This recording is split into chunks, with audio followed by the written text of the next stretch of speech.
like a sword over our former president's head, threatening his health. I do believe that the buck stops here. 포드 대통령은 닉슨이 물러난 지 한 달 만에 참모들의 반대를 뿌리치고 사면을 단행했습니다. 지지율이 곤두박질 쳤고 분노한 국민들은 포드를 감옥으로 보내라고 외쳤습니다. 2년 뒤 그는 대선에서 패배했습니다. 그리고 5년 뒤 포드가 수레합니다. 닉슨이 쫓겨나 굴욕적 여생을 보내는 것만 해도 감옥과 똑같은 형벌입니다. 관용은 미국의 뿌리죠. 다시 20여 년이 흘렀어야 그의 용기 있는 결단은 합당한 평가를 받았습니다. He placed his love of country ahead of his own political future. 그는 닉슨 사면으로 자신이 어떤 대가를 치를지 잘 알고 있었습니다. 정치적 계산을 앞세웠다면 절대로 할 수 없는 사면이었습니다.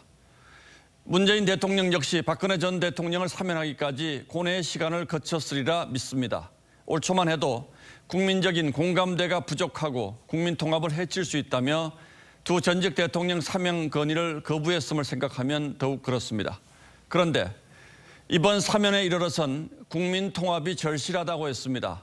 그때와 사정이 어떻게 달라진 것인지 사실 선거가 다가왔다는 점을 제외하면 크게 납득할 만한 사유가 느껴지지는 않습니다. 사면 반대 여론이 여전히 만만치 않고 건강 때문이었다면 이미 오래전에 했어야 할 사면입니다. 전두환, 노태우 두 전직 대통령 사면만 해도 대선 끝나고 김대중 당선인의 요청을 김영삼 대통령이 받아들이는 모양새를 갖췄습니다. 그런데 이번엔 대선을 2달 반 앞둔 시점에 박 전 대통령만 골라 사면했습니다. 박 전 대통령 수사를 지휘했던 윤석열 검찰총장이 야당의 대선 후보가 됐다는 점도 간과하기 어렵습니다.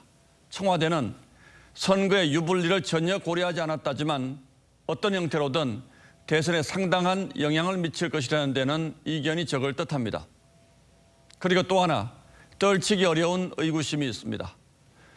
친노의 대모로 불리는 한명숙 전 총리를 복권시키고 내란 선동죄로 복역하던 이석기 전 통진당 의원을 가석방한 것이 그렇습니다. 이 전 의원은 여전히 결백한 피해자를 자처하며 반성의 기미를 보이지 않아 왔기 때문에 더욱 그렇습니다. 사면은 전적으로 대통령의 자의적 판단과 정치적 권한에 따라서 행사되는 겁니다. 그러나 명분과 시기에 따른 역사적 평가까지 피하기는 어렵습니다.